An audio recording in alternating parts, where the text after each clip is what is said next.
Sales Babble is sponsored by the Science of Scaling podcast.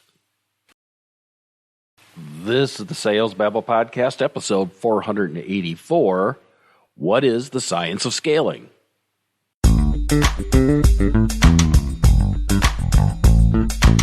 Welcome to Sales Babble, the podcast that shares selling secrets for non-sellers.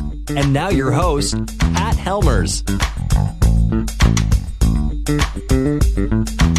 Hello, Sales Babblers. This is Pat Helmers, and today we're going to do something a bit different. And I mentioned this last week, and you may have just noticed that we have a new sponsor, The Science of Scaling. The Science of Scaling is actually a podcast hosted by Mark Roberge, who's a best-selling author of the Sales Acceleration Formula.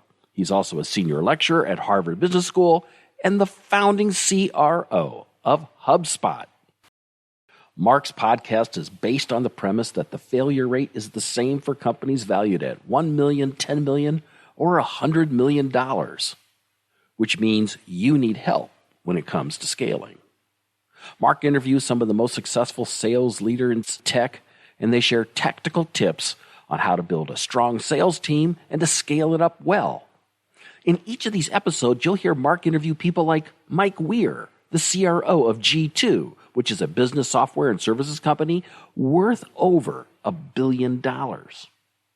In preparation for this sponsor, I checked out a few episodes of The Science of Scaling, and I loved the conversations that Mark had with his guests and the concrete and actionable advice that you too can apply to your business. And this is a topic that's near and dear to my heart. Working in startups, I found that what worked for 5 employees breaks at 10. What works for 10 breaks at 15. And this continues from working and breaking and working and breaking. 20, 25, 30, 100 employees. Scaling is tough. Like I mentioned earlier, this week we're going to set aside the Dow of Sales Babble and give Chris, Pat, and Lee the week off. They certainly need it.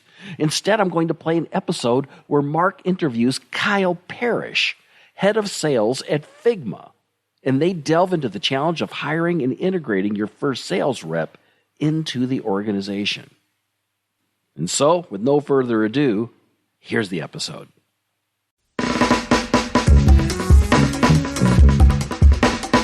Hey everyone, this is Mark Roberge with the Science of Scaling podcast. So we're new. Welcome to you and me, I guess. Each week, I'm talking with the most successful sales leaders in tech to learn the science behind how they're scaling their teams, their operations, and their business. So today I'm joined by Kyle Parrish, the VP of Sales at Figma. Prior to that, he was one of the early sales hires at Dropbox, a company that many of us know. So he has seen the inside of some rapidly scaling companies, played a big leadership role in those. Specifically PLG, product-led growth companies that both Dropbox and Figma are known for. He's going to elaborate on a lot of his experience, but one area we don't talk a lot about that's critical to this scale. We talk a lot about hiring the first sales leader, but not on integrating them. And that's something that I think Kyle did exceptionally well in his part, and that Dylan Field and the rest of the leadership team at Figma did as well. So let's hear that story right from Kyle. There's so much talk out there about, the first sales hire, especially in PLG. Not a lot of talk about integration. That's where we're going to spend a lot of our time there. But that said, when I get a call from a sales leader, a sales rep, hey, Mark, I'm looking for my new thing. What should I look for? I often point them to PLG companies. It is so exciting to walk into a company that has 10,000, 50,000, 100,000 weekly active users. The users love it. And now you get to go sell into that.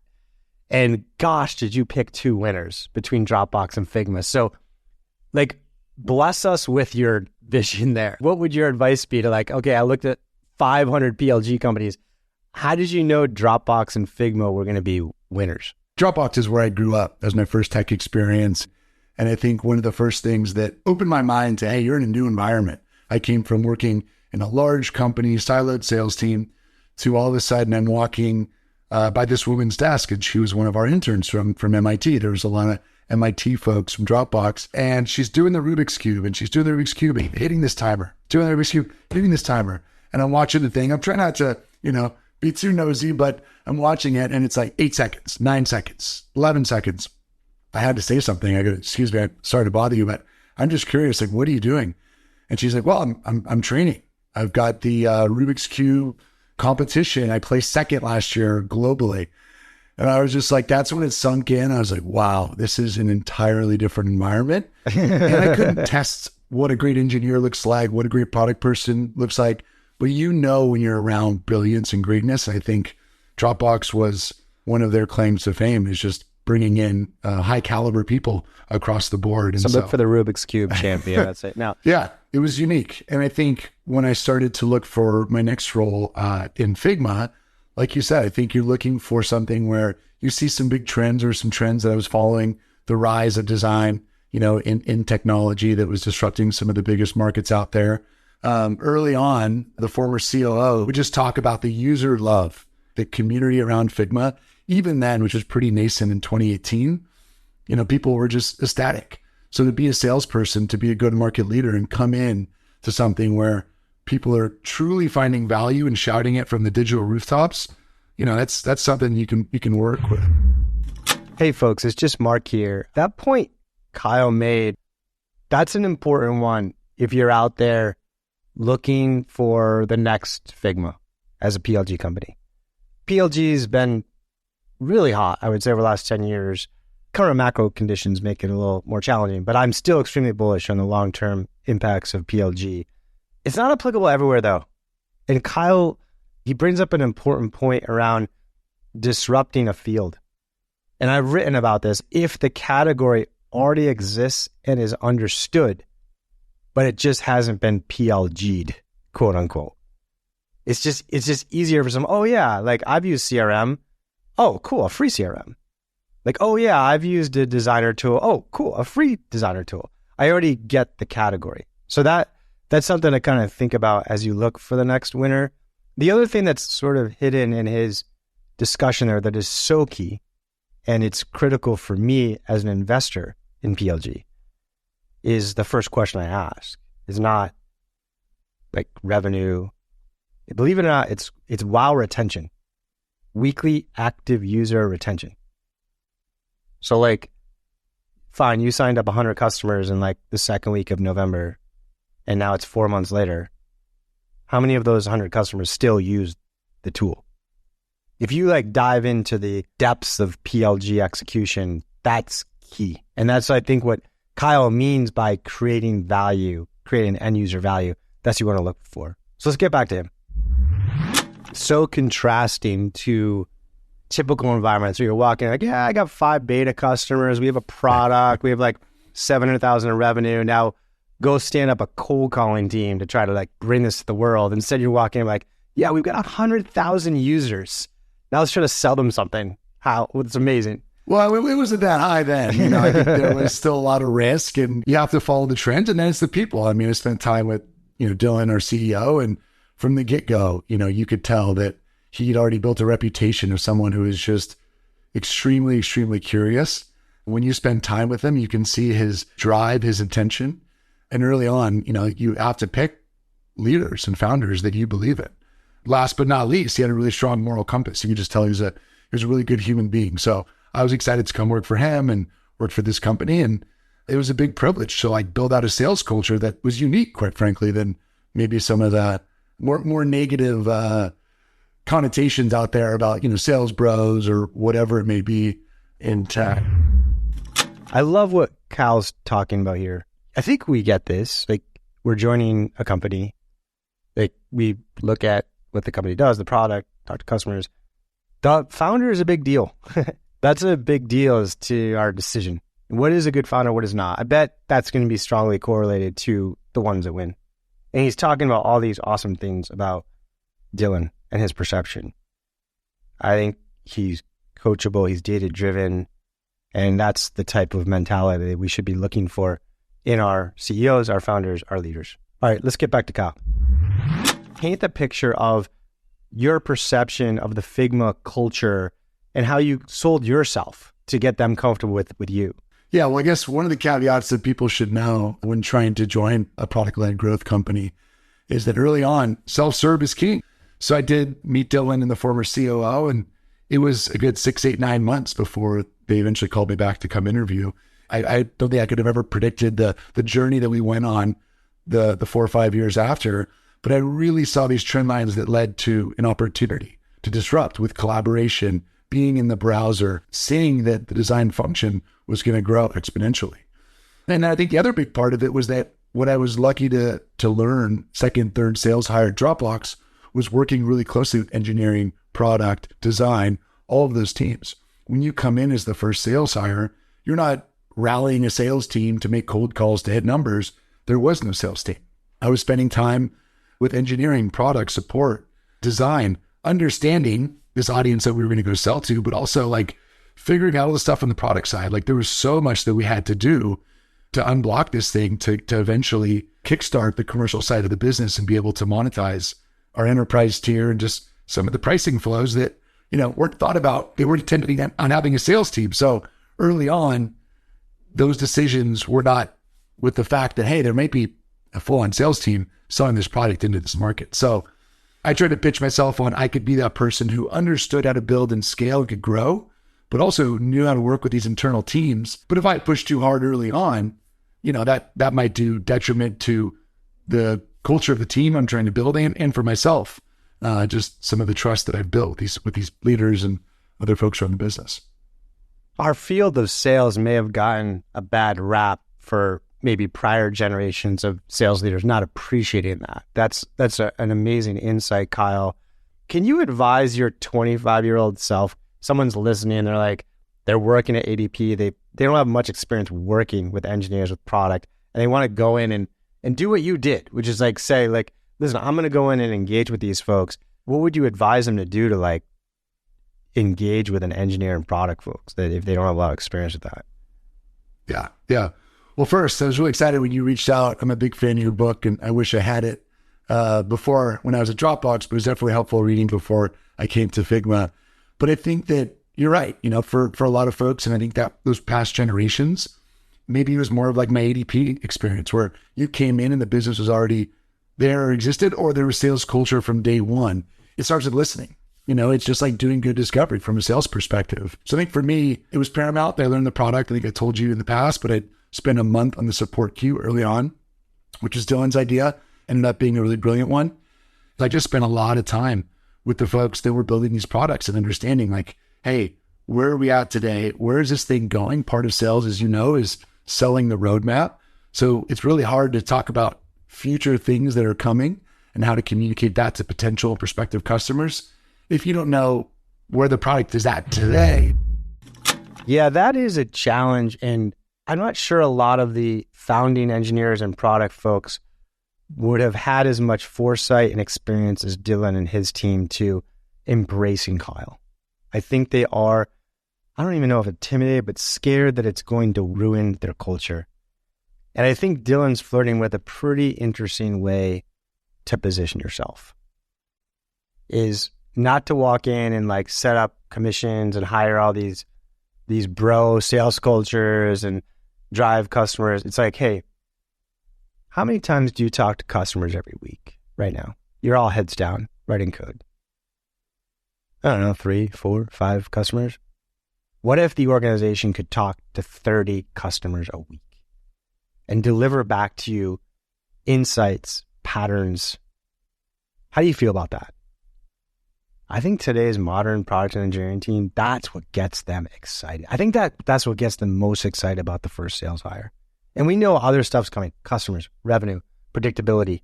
It's necessary. But I think as we hear Kyle, that might be the best way to position ourselves as the first business hire, the first sales hire, to align with what they want at this stage. All right, let's hear more from Kyle. You've glanced over a lot of this integration playbook, which is so important. We have to unpack it so that as folks approach this, they know exactly what to do. The first thing you talked about was Dylan said, hey, come on over, Kyle, but start in support. It's not the first time I've heard that. I wonder where Dylan got that, if that was his dad. I'm sure someone might have told him about it, maybe but it's not often that happens. And I think it's brilliant.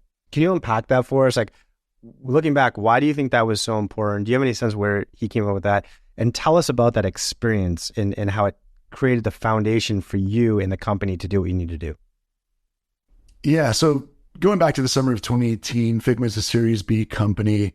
We were by no means a household name, I wouldn't say. I think the technical aptitude was really important for Dylan in terms of earning trust and being able to sound intelligent, talking about our product, where our product's going. And so we spent so much time. I was doing bug bashes and hanging out the support queue. I didn't do anything proactive. It was all reactive. And I was hanging, it was physically in our office with all the support team members. And they were so kind and let me into the crew. And I kept apologizing for all of my stupid questions. And I think one of the things that I would say was most brilliant about it was, I learned the product, but most importantly, I learned the respect of the support team members. They could tell, this guy is not just in here trying to turn a quick buck and be some sales jargon, doesn't understand what he's talking about, selling vaporware. I was in the details with them, and they could see my dedication and quite honestly, got me even more passionate about what we were doing as a company, what our platform was doing for our customers. And so when it was time to graduate and move on to sales, I felt like I had a really, really good foundation. So yeah, I'm very, very grateful for that time. I love that. That's what I feel like engineers love is let's talk about product. Let's talk about the feedback. So it wasn't really limited to the support team. This was the whole organization through that seat you were in that you allowed to build those relationships. And I think for every company, the support team looks different. For Figma, it's such a critical part of our business, and especially in our early on journey, because they had built a reputation for being extremely responsive. We were coming out of a beta for our enterprise product. The fundamentals where I think it allowed us to be successful was that product feedback loop. So you had support, you had engineering and product, you had QA and a few things along the way. So what we were adding with the sales customer facing team is we were now going and talking to customers, doing deep discovery, taking long form notes. The beauty of working and selling to designers is you ask a question and they'll give you a page full of answers. And so we were tying that back to what were we seeing on the support side. So you may talk to a leader, in a design org, say Airbnb, and then all of their users are having an issue with some small thing, but you're not able to tie those two dots together if you're not having a conversation with someone who's maybe driving some of the decision-making around tooling and process, and also understanding what's happening under the hood for the people that are using this product 8, 10, 12 hours a day. So I think that was probably the earliest signs of payback we saw in spending time in support, was that those relationships were there, those kind of channels were already being defined, so that as we added more salespeople, we had a foundation and it wasn't so brittle and breaking right out of the gates. We already had something working when it was myself and our first 2 AEs. It's usually broken at these organizations, and it's a shame because you have so many touch points. I mean, that's one thing I love about modern product folks and engineers is they are obsessed with the voice of the customer, and they are obsessed with getting more of the voice of the customer. And a sales team is such an amazing way to amplify. Unfortunately, the reputation of sales is when an engineer says, hey, what are you hearing? I think the reputation is a salesperson will gravitate to that last call. It's like, oh, if you just had this feature, we would sell millions. Recency. Right. Just that last one, right? And then that engineer falls for it and they build a feature and nothing happens. And so somehow you avoided that. Can you tell us more how did you avoid that recency effect? I think what we did well as a team was we worked with product leaders, support, and other functions around the business. And we took stuff that was here is a, note document. And we would circulate that early on. We would take feedback requests, product requests, whatever it may be. And we would put it into these fields in Salesforce, which would then kick it into Slack, where the majority of the company would join these Slack channels so we can see in real time specific areas. And then we would actually be able to tag it to an area like a core product pillar. And then what Dan was also doing was pushing it to Coda, which our product team uses to table and organize for their product roadmaps. So then they actually had specific to which pillar, which was typically aligned to like a product manager. And, of course you could see like potential revenue attached to the whole thing. So we took something that was a little bit more tribal knowledge and we turned it into something a lot more scalable so that as a sales team, we started to have this system. So you talked a little bit about you were very appreciative of this culture you were walking into. And I think I'm imagining that your experience early on in Dropbox prepared you very well for that. And so as you thought about that, how did you think about the sales culture you would build? For me, my perspective is the best salespeople are consultative salespeople that do more listening than they do talking. And so first and foremost, it was how do you bring in people that are excited, curious, have that technical aptitude to go deep enough on the product, and are collaborative. So the first 5 to 10 hires were so critical. Every one of those people, I wanted to make sure wasn't your sharky, kind of in my own swim lane salesperson, crushes numbers, goes home, and that's that. That wasn't going to work. But I think it's really important to think about how do you connect with your customers and the community that they're a part of. People should be really excited about selling a product that's not a nice to have. Figma is critical software used by people 8, 10, 12 hours a day. And so the early folks that we brought in, I think Dylan's dream was that they were as technical as a designer, which probably in reality that overlap of technical designers and relevant sales experience, salespeople was pretty small. But the technical aptitude of our first 5 to 10 hires was really, really high. I mean, these people were almost pseudo sales engineers. Just to dive into that, because I've seen people try this, and I'm not advocating this approach. I want to get your feedback on it. And I'm sure some people are kind of thinking this, so I just want to put it out there. Based on everything you said, why not hire a salesperson? Why not hire a designer? Why not hire more of a customer success manager profile?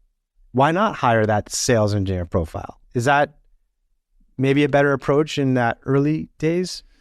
I don't think so. I think that what you're going to get from someone who has sales experience and who's really just like hyper focused on driving the business forward by acquiring customers, expanding customers, as many PLG companies are. Figma's a land and expand product. So we did create a team that I think was pretty unique in the market at the time called the Designer Advocate Team.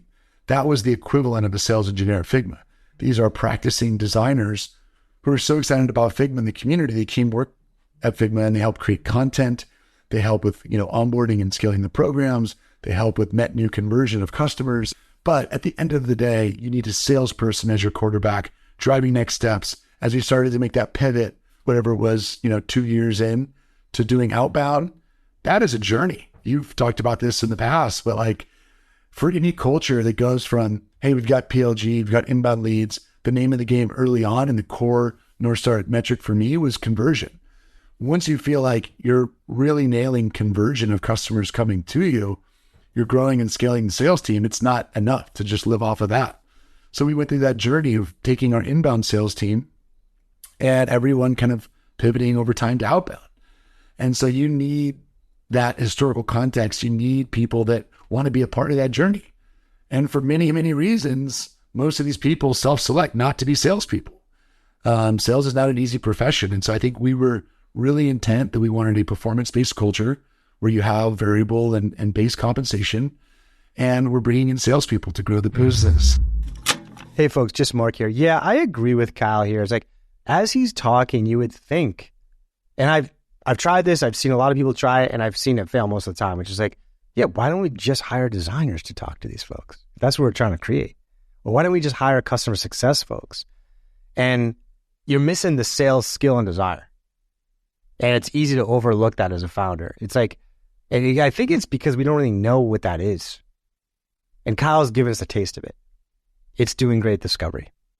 Like, it is so hard and such a skill to get on the phone with a stranger and ask them 30 minutes of 12 sequential open-ended questions where they don't feel interrogated and they open up.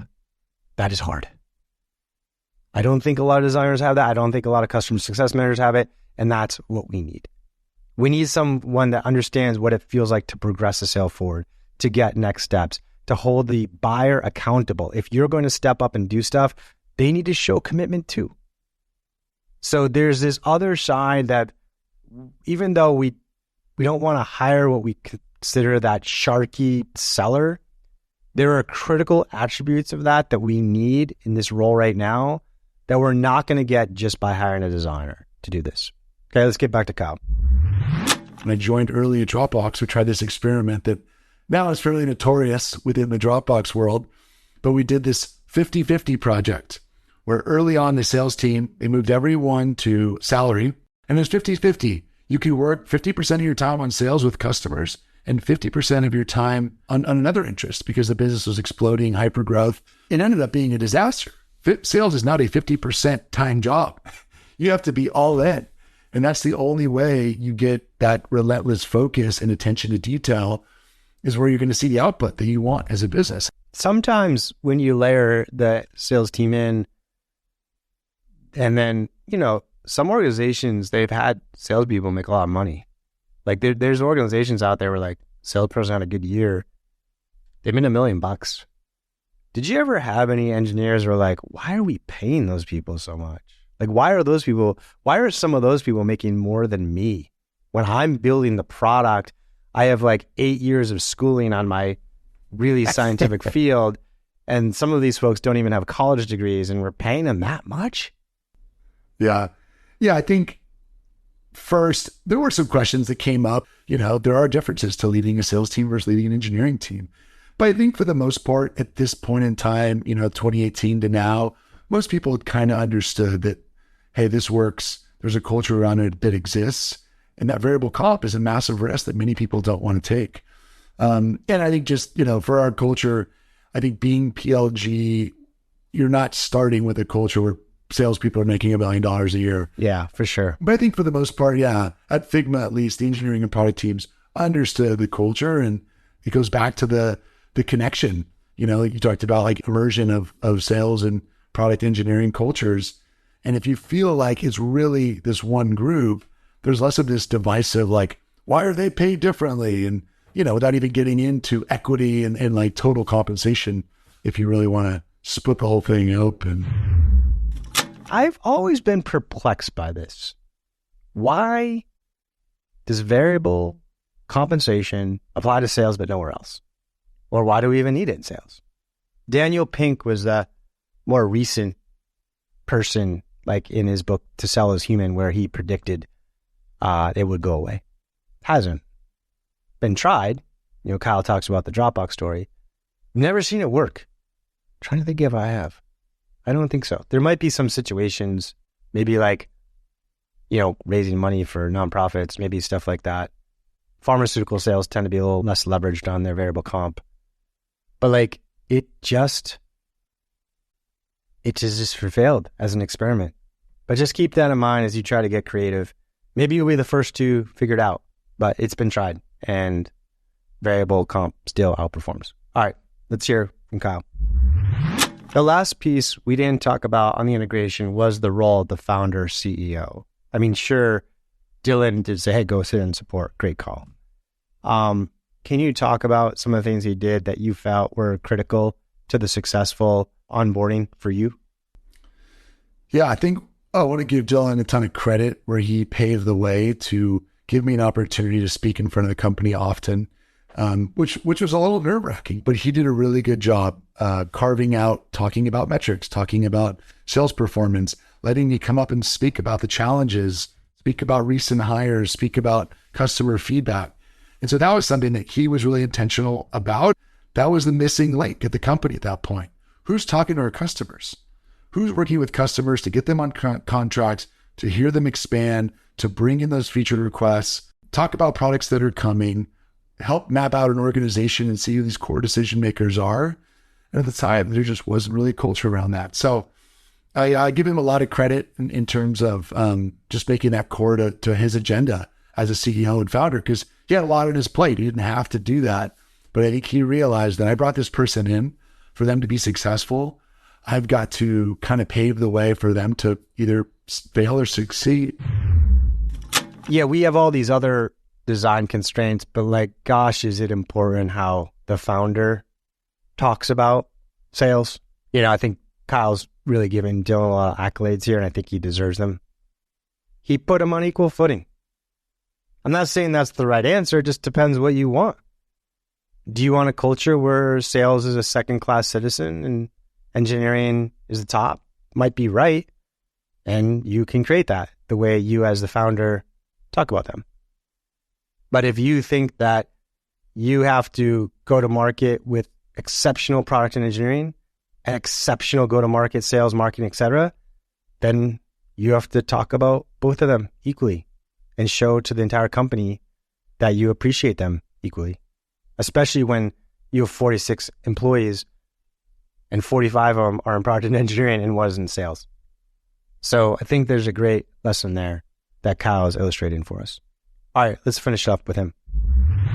A lot of folks these days are getting pressure, folks in your seat, to do more with less. We're going through an interesting macroeconomic condition, and artificial intelligence is being looked to as a potential answer to how to really change the do more with less formula. Are you all on the sales side? Have you done anything with the AI side to do that? Or is there anything in the next 6 months that you're hoping to explore based on some of the anecdotes you've heard about what's available in AI today? I think one of the areas that I'm focusing on and looking into is around supporting outbound content generation, basically to drive pipeline for our sales team. So we've got a BDR team today. We've got a lot of AEs and AMs that are doing outreach and basically trying to drum up discovery meetings and pipeline. So for me, I think one of the most clear and obvious ways that we could use AI, and there's a number of startups popping up in this space, is the idea around personalization at scale to relevant contacts in an account or a business that you're going after. So we all know that just the spammy, hi, first name, it's something about you, something about them, whatever it may be. If it's not personal, if it's not picking up what Mark's posting about on social media, if it's not talking about some initiative in the K1 or whatever it may, or in the 10K or whatever that there's going on out in the internet, then it's not likely to get your eye. It's not likely that you're going to respond. And so what we're seeing internally is these examples of people. We've got this Slack channel called PG Tales, like pipeline generation stories, basically. And it's all these personalized stories of success. But to do that, it's a lot of work from our salespeople. And you're also asking them to sell, move deals forward, forecast, all these other parts of their job. And so if we can leverage AI to basically find all these things on the internet, populate email address, name, all of the fields, be accurate because you don't want to look spammy and you don't want to overly look like you're just using an AI tool. I think that could help us just move faster and get more activity out the door. I think that's one of the areas we're looking into AI, but we haven't adopted a product yet. The Figna story is just remarkable if we think about it in the context of entrepreneurship and compared to other fields. It's the equivalent of winning a Super Bowl, an Emmy, a Nobel Prize. And so many people try and so few have that experience. So Kyle, congratulations on being such a big part of that story. And we thank you so much for inspiring us and educating us and being transparent so we can learn from that remarkable ride. Yeah, well, thank you. I feel fortunate to be a part of an incredible team, and it's been a journey of a lifetime. So thank you for having me today, Mark. It's our pleasure, Kyle.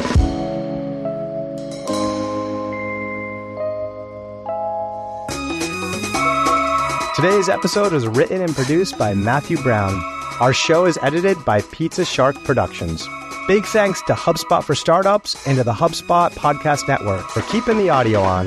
Hey, also, we're a new show, so if you like what you hear, or if you hate what you hear, leave us a rating and review over on your favorite podcast player. I love the feedback. Also, check out Stage 2 Capital. We're the first VC firm run and backed by over 500 CROs, CMOs, CCOs. So if you're an entrepreneur looking to scale your business, check out stage2.capital. All right, that's it for today. I'm Mark Roberge. See you next week.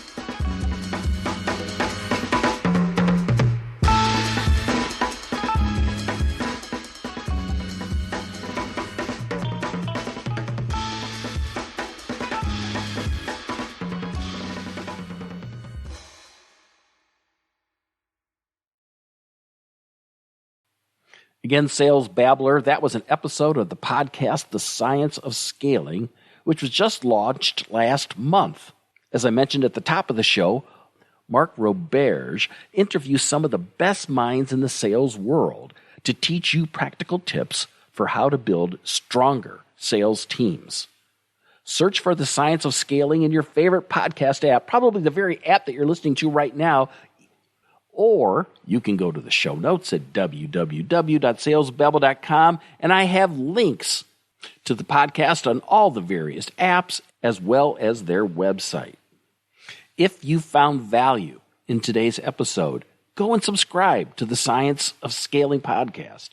And if you really want to do me and Mark a favor, share this episode with a friend, just one person who is looking to grow their selling skills.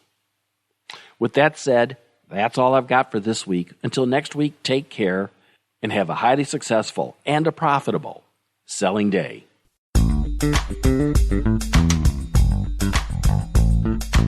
Thank you for listening to the Sales Babble podcast. Find us at www.salesbabble.com.